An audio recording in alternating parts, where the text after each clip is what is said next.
We're walking Wainwright's coast to coast, crossing England from St Bees on the Irish Sea to Robin Hood's Bay on the North Sea.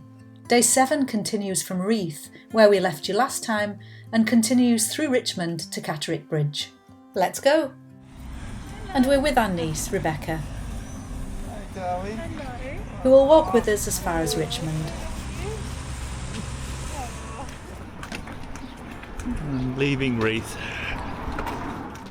Crossing the bridge at Grinton and walking next to the River Swale, which is incredibly low at the moment. It's been very dry.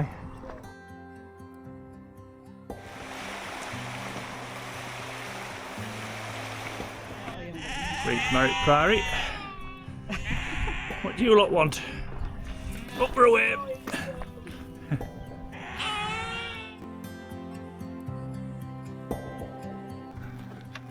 I thought it was called the Witches' Steps. No, Nun Steps. The Nun Steps.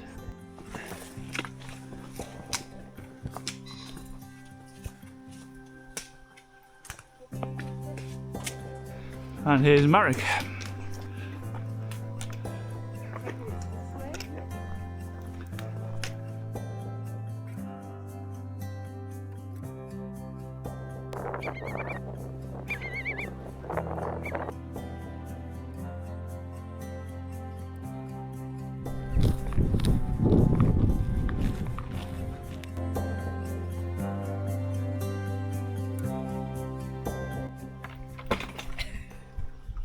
Bit heavy-handed there, my love. And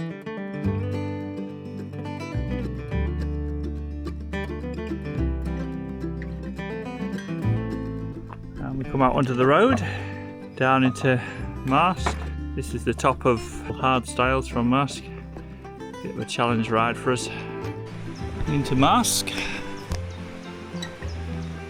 And we're going to head up to St Edmund's, the Martyr Church, and there's a tuck shop open 7 days a week. Contactless payment, coast to coast stamp if you want one, and a very well stocked tuck shop. Very well stocked, isn't it? It's nice, isn't it? Actually.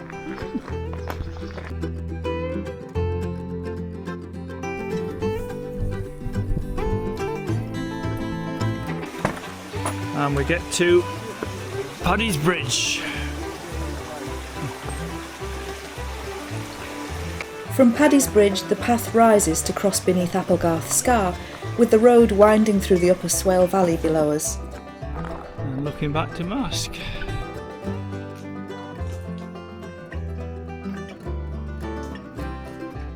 And we've reached Richmond.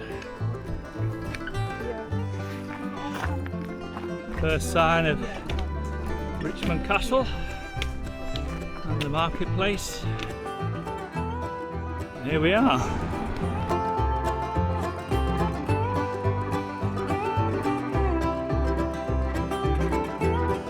We enter Newbiggin.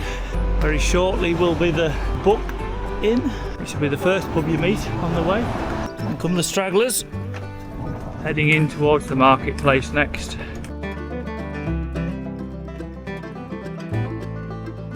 Finally, we arrive in Richmond.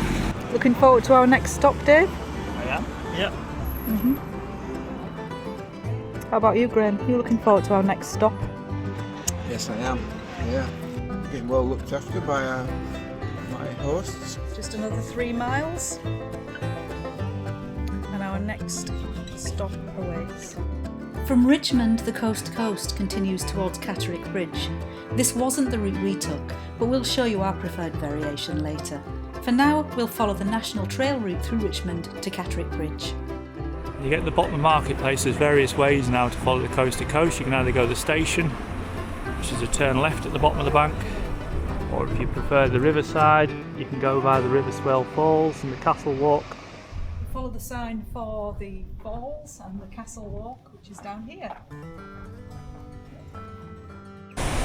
Passing the falls and down to the river.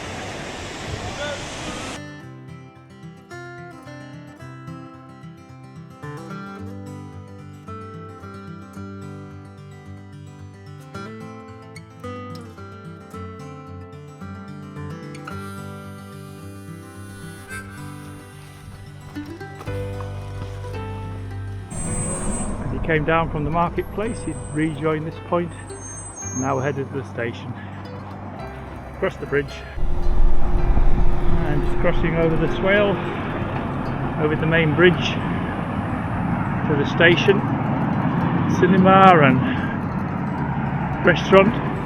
This is the station, very good for food, ice creams, local beers. Even take a movie in. Head past the station and we'll rejoin the coast to coast path as it heads towards Colburn. Here we leave the coast to coast route briefly, taking the cinder path past Richmond station instead of following the road. And at this point we leave the railway line and just make a right turn back on the coast to coast. The actual official route would come down from our right here, which is the main road, and you'd have gone behind the station to your right, followed the main road and then walk down this track. Just go around the back of the sewage farm, which is one reason I don't particularly prefer this route, and I prefer the route that goes via Easby Abbey and Brompton-on-Swale. You can't miss the sewage farm out. The nettles are pretty bad here. I do have shorts on. Ow!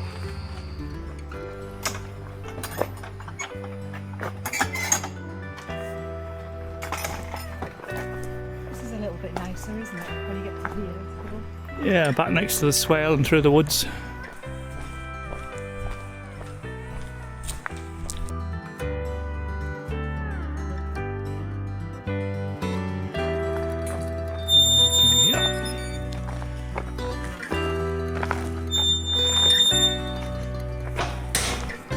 Coast to coast comes down through here. My sewage headed. I'm not over that bridge at that point, that's just a footpath.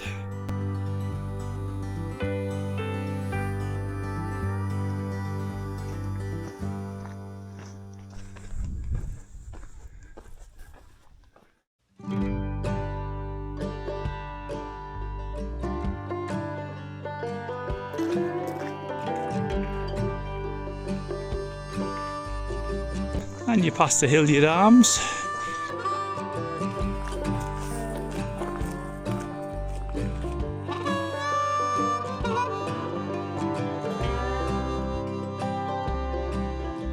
Just over there is Brompton-on-Swale, which our alternative route took. And this is our route still across the fields. Can now hear the sound of the A1, which we're about to walk underneath. Easy to miss. It's just down through here and under the A1.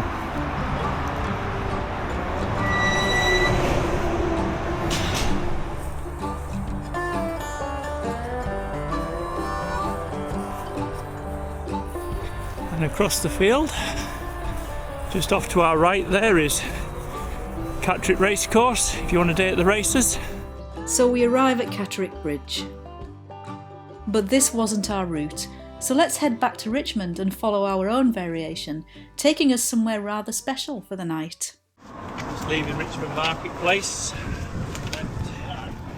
we've got an alternate route, Brompton-on-Swale. And here's the Drummer Boy stone. The story being that a drummer boy was sent through the tunnel from the castle to the abbey, and this is where he stopped drumming. And we're just following the swale initially to Easby Abbey.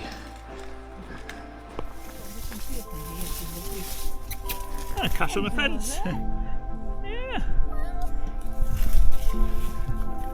We're past Easby Abbey and Easby Church. Our preferred route passes Easby Abbey, follows the quiet access road for a short distance, and then cuts across the fields to Brompton-on-Swale. And it's a bit hazy today, so we can't really make out the North Yorkshire moors very clearly, but on a good day there's a very good view of them from here. It's a very picturesque way to follow on the top of the caravan and camping site, but I don't think they take tents at this one, it's just for motorhomes and caravans. Well, we're about 1.5 miles away now to tonight's accommodation, and it's our house. Hence the slightly different route. Some coast-to-coasters do come through Brompton-on-Swale. Our route isn't an official route or anything like that, but personally I think it's much nicer. We get to go through or round what's commonly known as the Easby Loop, and now we're just in these lovely quiet lanes, which used to be a railway track connecting Brompton-on-Swale with Richmond. Very shortly we'll be putting our feet up, washing our clothes, tending to our feet and sleeping in our own bed for the night. Until tomorrow.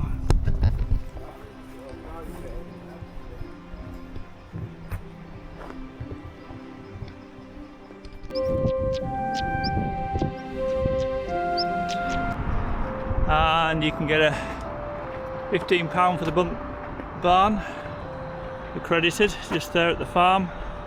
And across the road is the shop and post office, B&B, if you so require it, Swaledale House.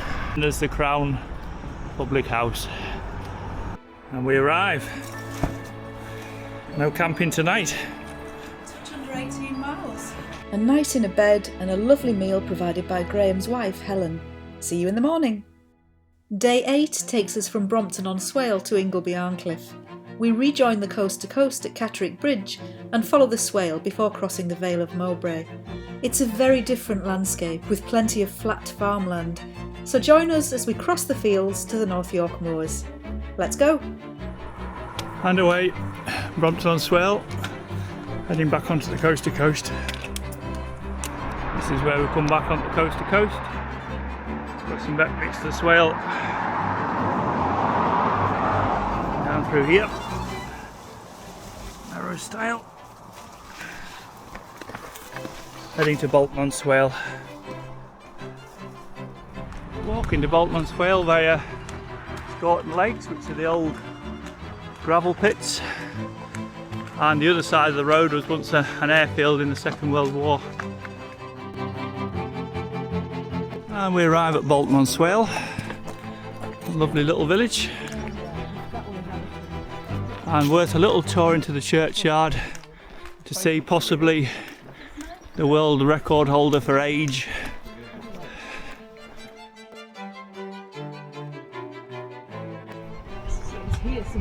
Yeah, it's this monument here, but it tells you about him inside.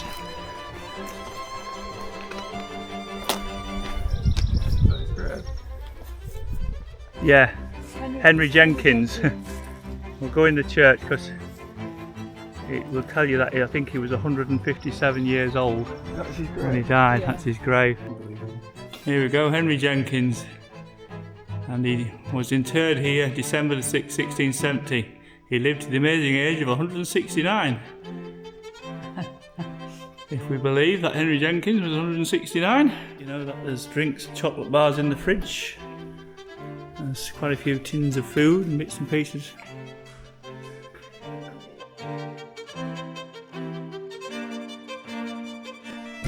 Cold drinks and teas and coffees. You can get some water here. There is somewhere. And we're heading towards the Kiplin Hall.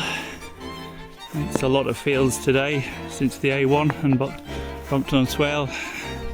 It's nice and it's dry.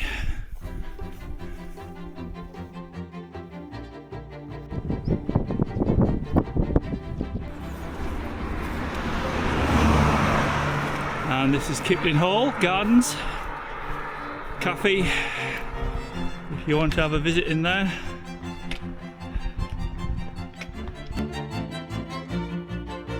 There's the opening times. It's quite a nice tea room here. This is the tea room. Be prepared to walk through many fields on this section of the coast to coast. A slight change of scenery. We nearly walked 10 miles from Brompton-on-Swale, and we've got some trees and it's not fields for once, and the path's a bit flatter. and our arrival at Danby Wiske. And here's the campsite next to the church, and here's Isabel's tuck shop.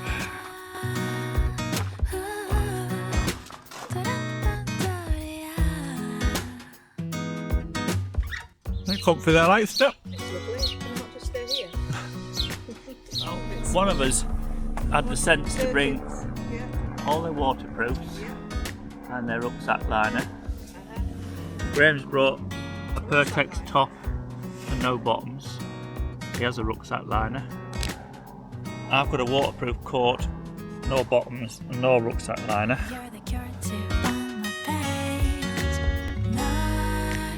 And on to the A167. This isn't very pleasant. Walking alongside an A road. So certainly over a quarter of a mile the traffic is coming at some speed on here. It feels a little bit dicey, very thin path.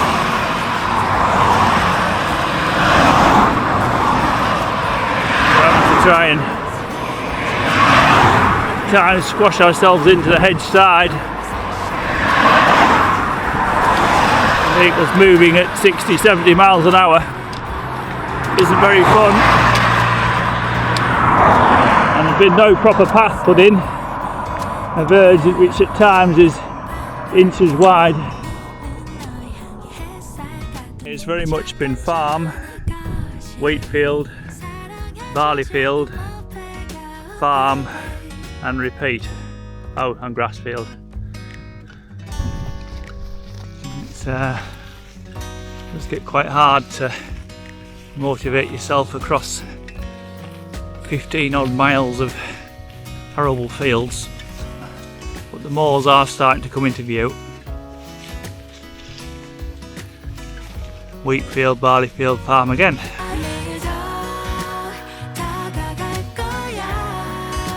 Just had a wee stop to apply another dressing to Graham's blisters since this morning, and meeting our neighbour. He has a new trail name, Blister Boy. So there goes 5 Foot Life and Blister Boy ahead. Feels like we've been walking on this section of track for an eon. No views really, hedges and track, the endless track. 17 miles in for the day, and we're starting to see some features ahead. The moors are in view.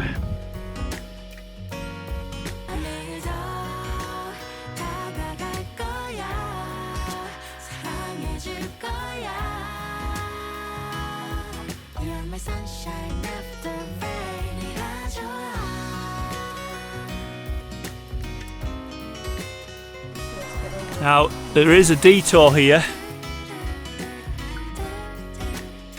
Ingleby Arncliffe, which is 5.5 miles, which is going to be about 5 miles longer than if you follow the public bridleway and cross the A19. Take your life in your hands. Can't advise you which way to do it, but we're going to go for the A19 crossing. If we can get over. And it'll save us 5 miles of walking. There is a Shell service station here and a Londis shop, so you can get supplies. And the next thing is to cross the A19, and this is what you're crossing. That's it, across the A19.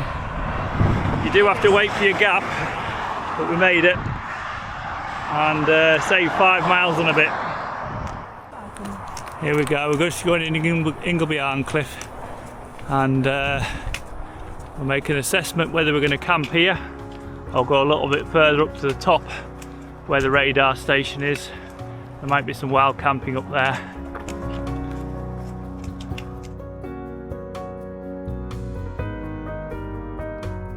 And here's the campsite at the end of day 8 at the Bluebell Inn at the Ingleby Arncliffe. Just getting everything set up and then going to cook some tea. And that's where we'll leave day 8. It hasn't been the most dramatic section of the coast to coast, with a lot of flat arable walking, but we've made it to Ingleby Arncliffe, and the North York moors are finally ahead of us. The landscape is about to change again, so join us next time as we leave the fields behind and head into the moors. Cheerio!